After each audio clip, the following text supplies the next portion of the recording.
The great hall of the Galactic Council sparkled like a sea of stars. Floating platforms carried representatives from 1,000 worlds, each trying to look more important than the others. The metal walls reached up so high that their tops disappeared into the darkness above. Lights from countless ships outside the massive windows cast moving shadows across the gathered aliens. James Walker stood straight and tall on the human platform, his plain black suit a stark contrast to the colorful and elaborate outfits around him. His gray hair and weathered face showed his age, but his eyes remained sharp and alert. Next to him, his fellow Earth representatives maintained equally calm expressions, despite the whispers and laughs directed their way. "And now," announced the council speaker, his voice booming through the chamber, "we recognize the Empire's chief diplomat for his assessment of Earth's space program." A tall figure in gleaming silver robes rose from a platform trimmed with gold. Chief Diplomat Reed of the Stellar Empire looked down at the humans with 4 eyes that glowed with barely hidden contempt. His scaled skin caught the light as he moved, creating rainbow patterns that drew every eye in the chamber.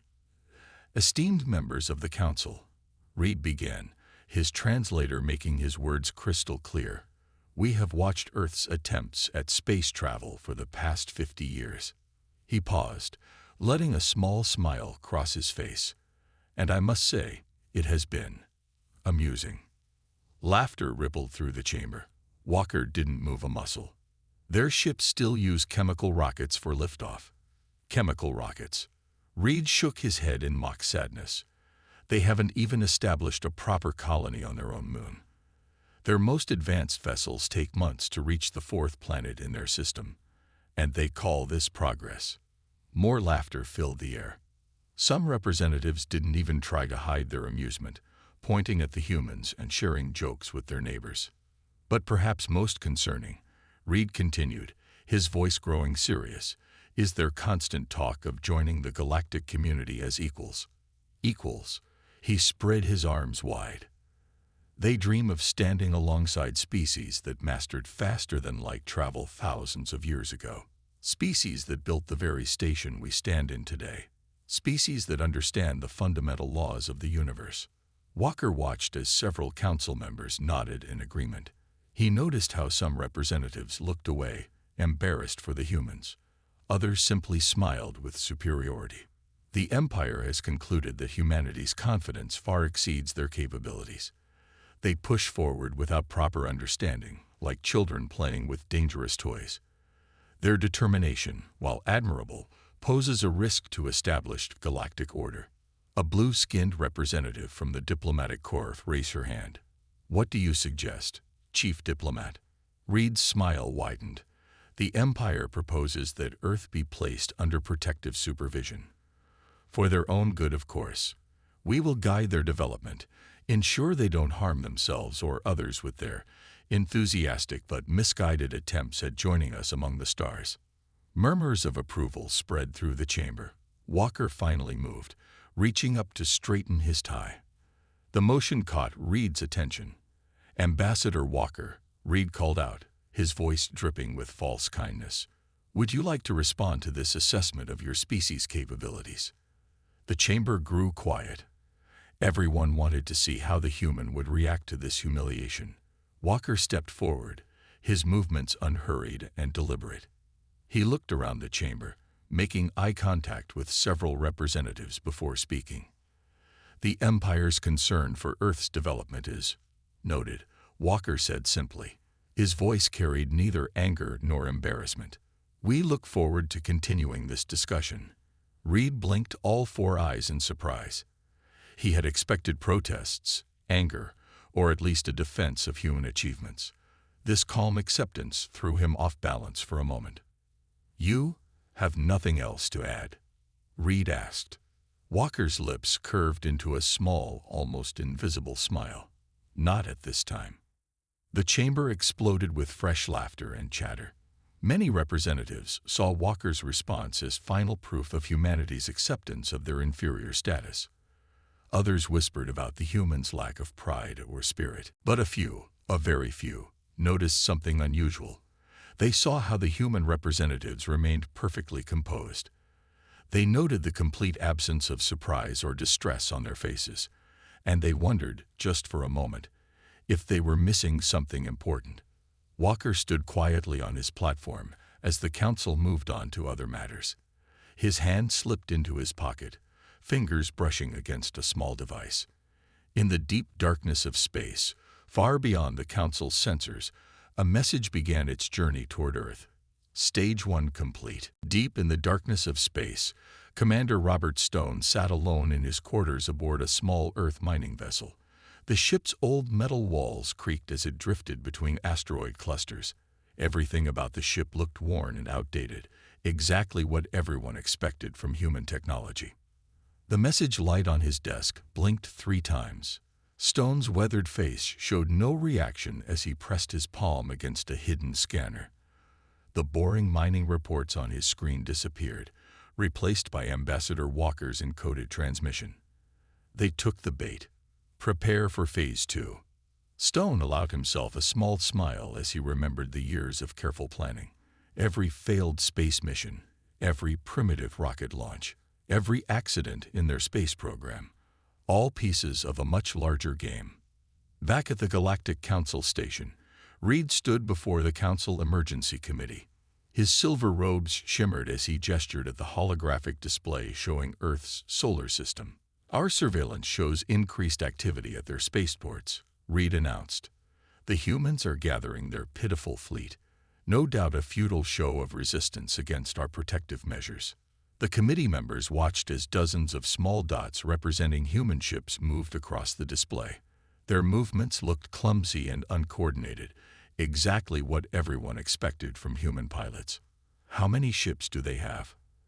asked one of the committee members, not bothering to hide his yawn.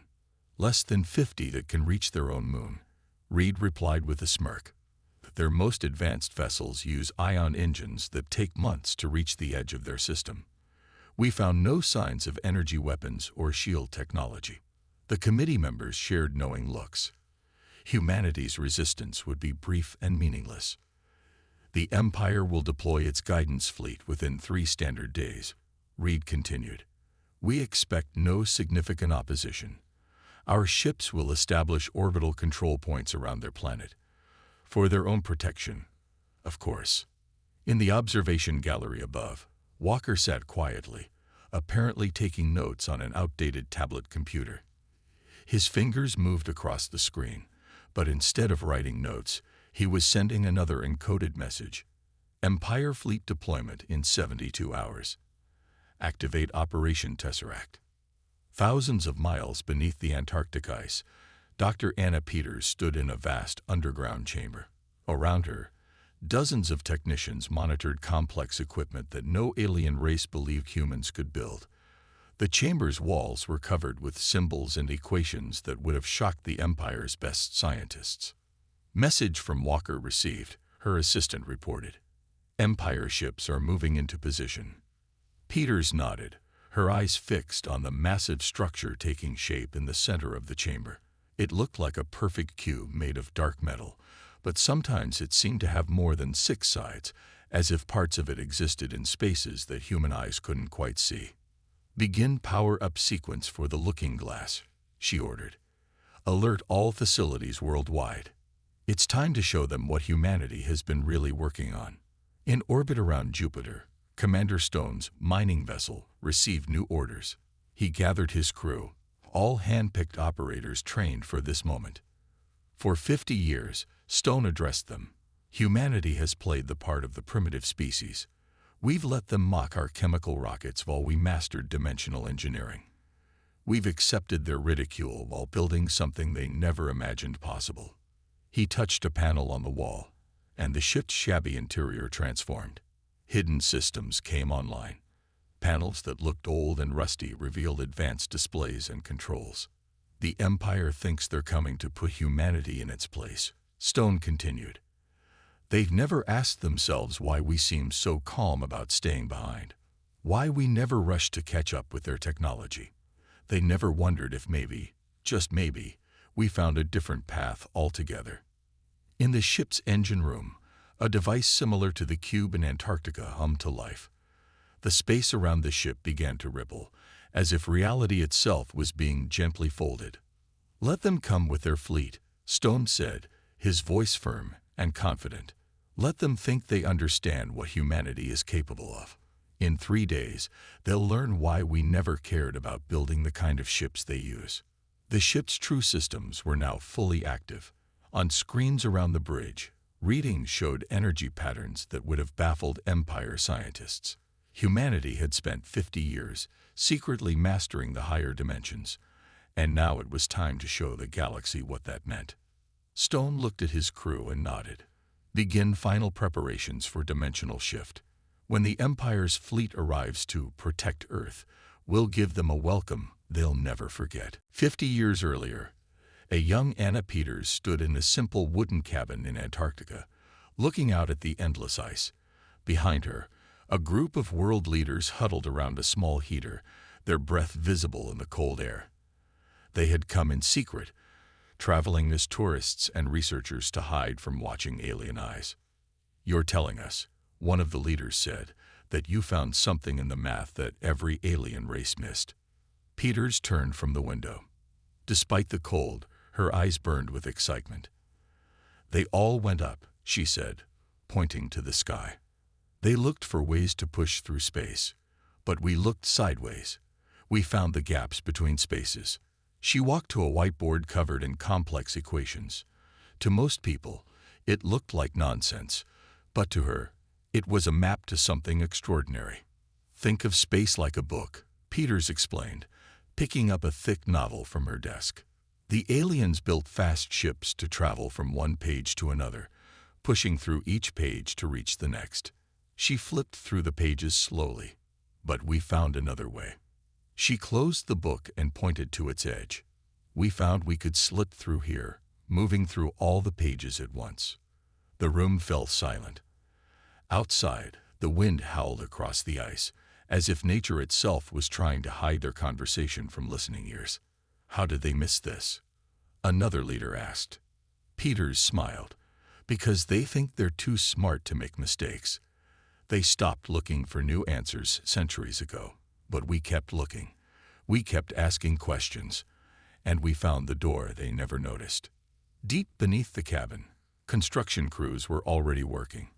They carved out massive chambers in the ice and rock, building a facility that would become the heart of Project Looking Glass. The aliens' own arrogance helped hide the work. Their sensors never looked too closely at what they considered primitive human construction projects.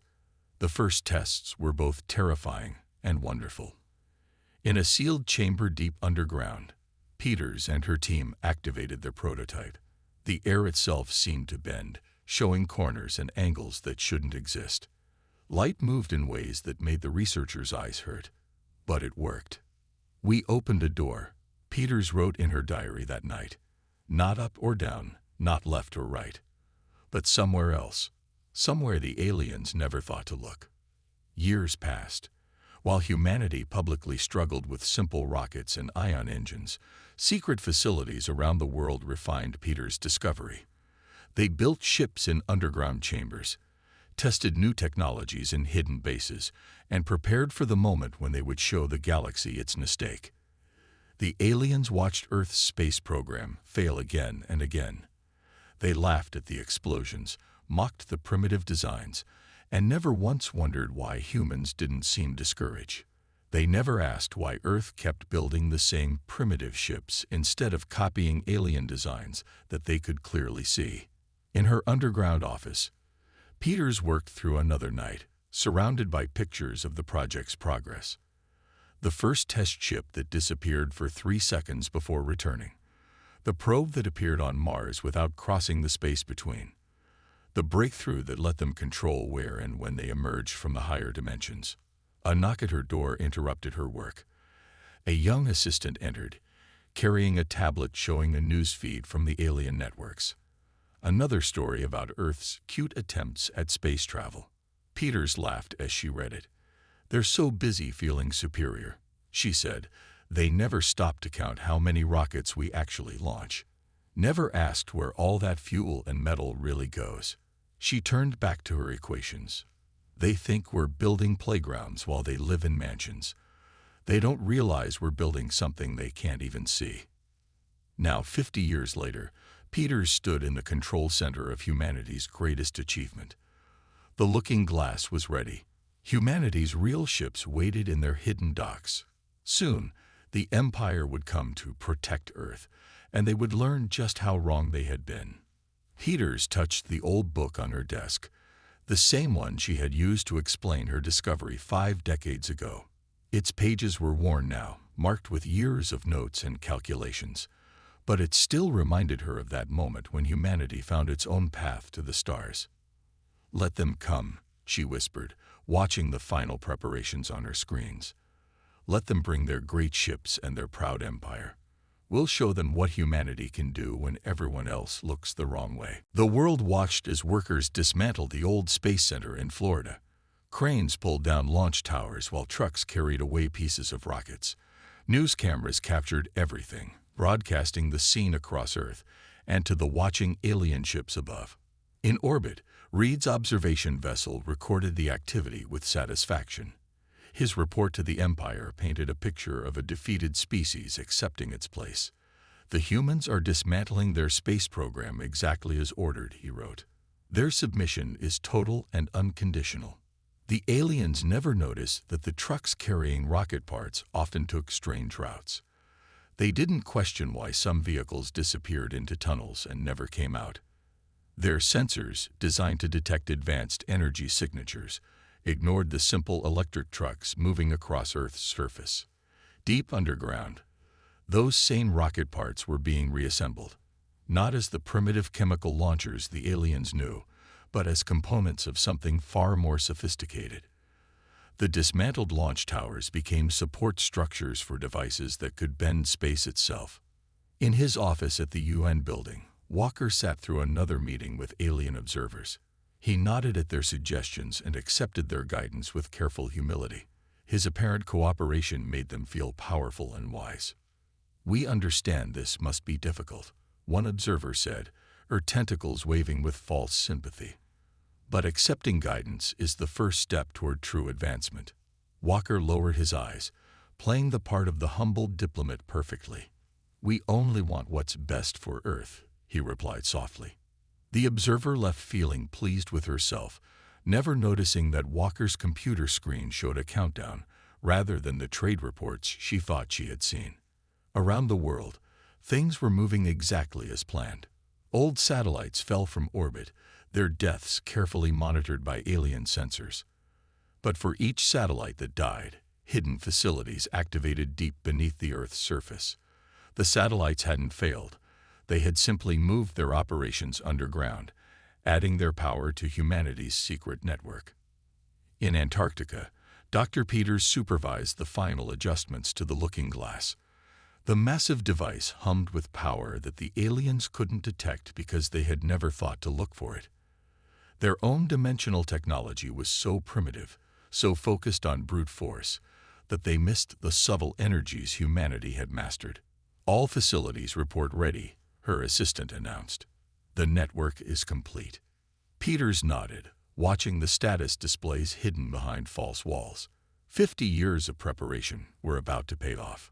"Begin final power-up sequence," she ordered, "but keep everything hidden until the signal comes." In space, the Empire's ships began to arrive.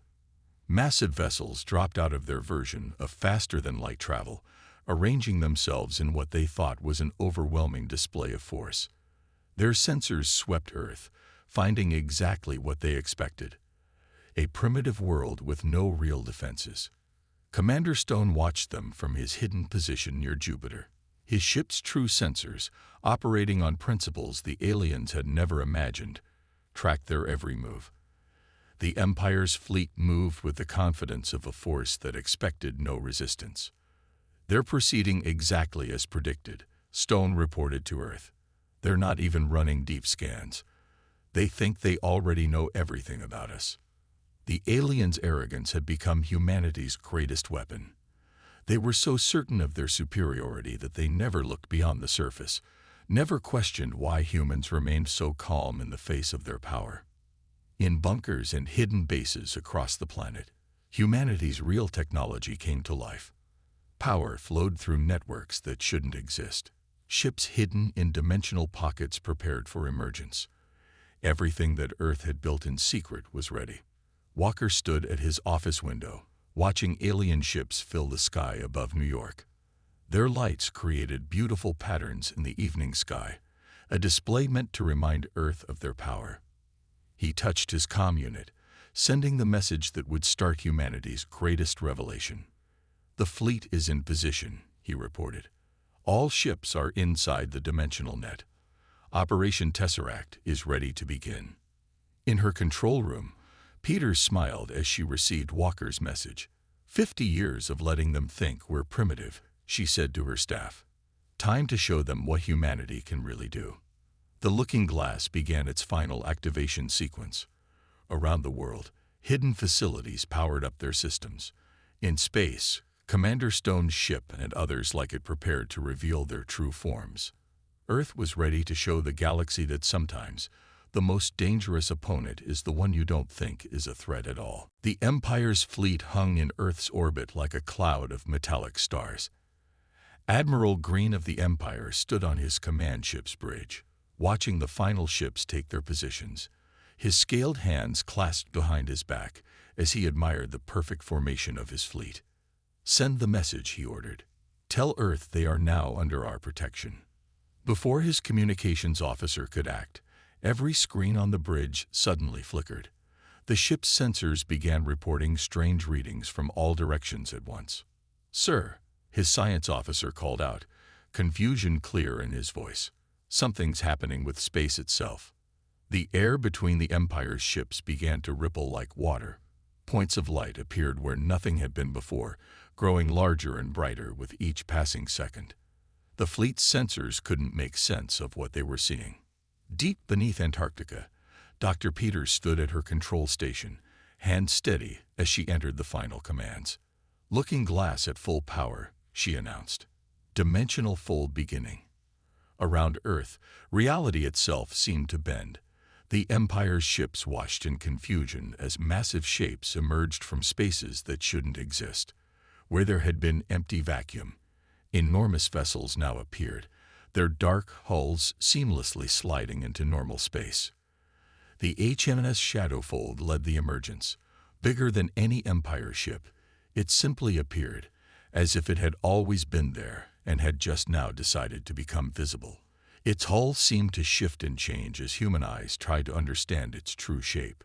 Commander Stone stood on Shadowfold's bridge, watching as the Empire fleet reacted to their appearance. "All ships, report status," he ordered. "Dimensional emergence complete," came the replies, one after another. "All systems nominal." In his office, Walker activated his real communications system, no longer bothering to hide it from the alien observers. On every Empire ship, on every alien communication channel, his message played. "To the Empire fleet, this is Earth. As you can see, we've been doing more than just playing with chemical rockets." Admiral Green stared in disbelief as more human ships appeared. They emerged from angles his mind couldn't quite understand, their movements defying everything he knew about space travel. His fleet's most advanced sensors couldn't even begin to explain what they were seeing. "Impossible," he whispered. "They're primitives. They barely have space flight." The HMS Shadowfold moved closer to the Empire's command ship, passing through their defensive screens as if they didn't exist. The Empire's most powerful shields meant nothing to a ship that could partially exist in 7 dimensions at once. "Your sensors are probably confused." Stone's voice came through on all channels.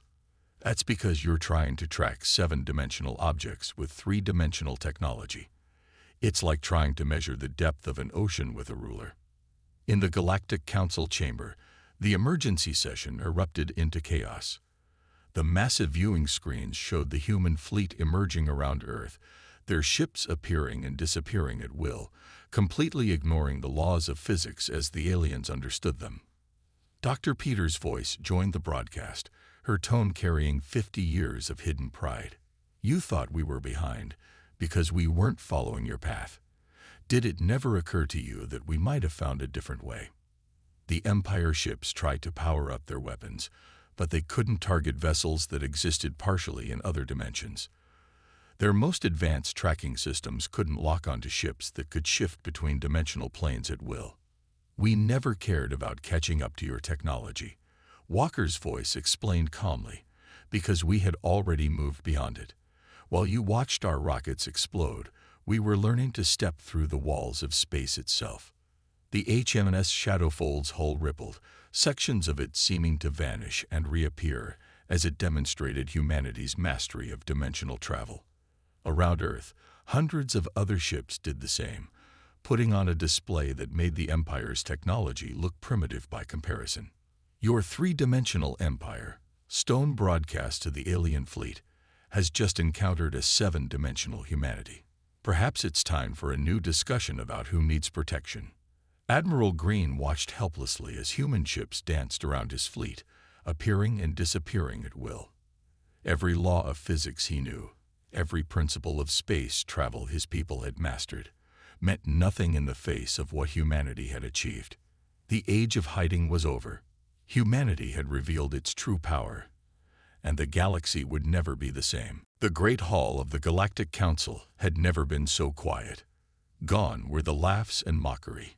Now, the alien representatives watched in stunned silence as Dr. Peters explained humanity's true path of development. Her simple black suit seemed to absorb the light as she stood where the Empire's diplomats had once sneered at Earth.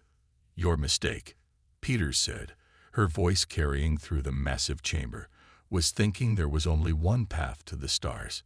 You all fought gravity with brute force, pushing your way through space like it was a wall to be broken." Behind her, a hologram showed the complex mathematics that had led to humanity's breakthrough.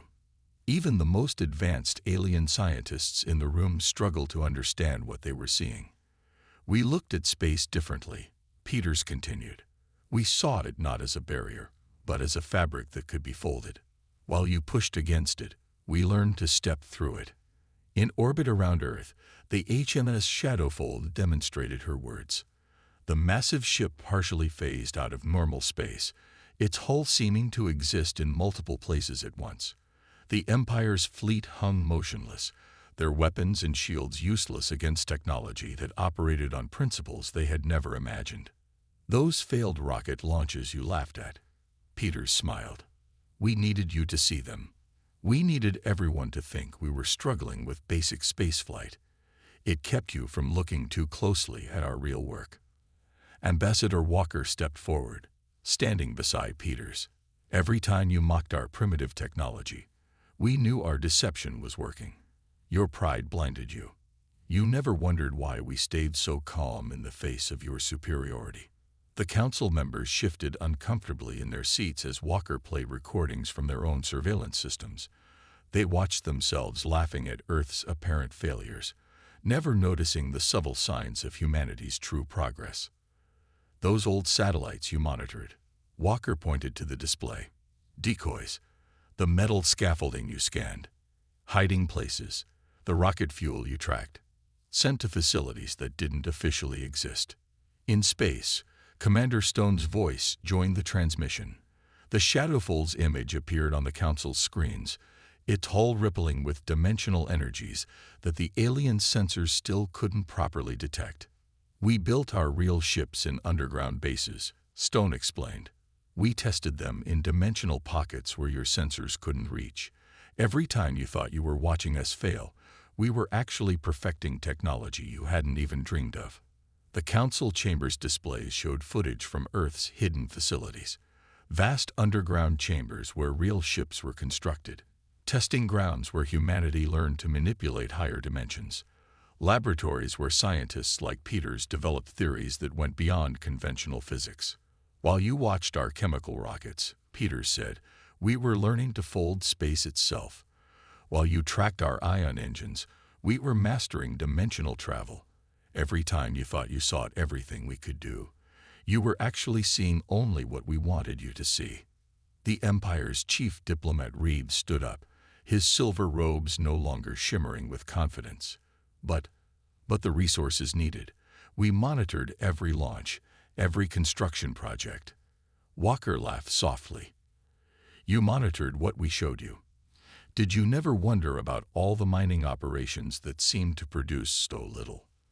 The research stations that appeared to study weather patterns, the deep-sea facilities supposedly looking for fish. Understanding dawned on the alien faces. Humanity hadn't just developed advanced technology. They had built an entire secret infrastructure right under the galaxy's nose. Your greatest weakness, Peters concluded, was your certainty that you knew everything. You were so sure of your superiority that you never questioned your assumptions. You watched us exactly as we wanted you to watch us. The HMS Shadowfold's engines pulsed, sending ripples through dimensions that the Empire's sensors still couldn't properly detect. Around Earth, hundreds of other human ships emerged from their dimensional pockets, each one demonstrating mastery of physics that went beyond conventional understanding. So now you know the truth, Walker said to the silent council chamber. Earth didn't fall behind in the race to the stars. We simply found a different finish line, one that you, in your certainty, never even knew existed. The galaxy would never see humanity the same way again. The species they had mocked as primitives had actually been pioneers, finding paths through space that no one else had ever imagined. 3 days after humanity's revelation, the Galactic Council chamber looked very different. The Empire's representatives no longer sat on their elevated platform. Instead, they occupied regular seats, their golden ornaments and bright robes somehow seeming less impressive than before. Ambassador Walker stood at the central podium, his simple black suit a stark contrast to the elaborate alien clothing around him. Behind him, a hologram showed the HMS Shadowfold moving through dimensions in ways that still made many alien scientists look away in confusion. Humanity offers the following terms, Walker said, his voice calm but firm. First, Earth will share its dimensional travel technology with all peaceful species. But he paused, looking directly at the Empire's delegation. We will oversee its development and implementation. The Empire's chief diplomat Reed shifted uncomfortably in his seat.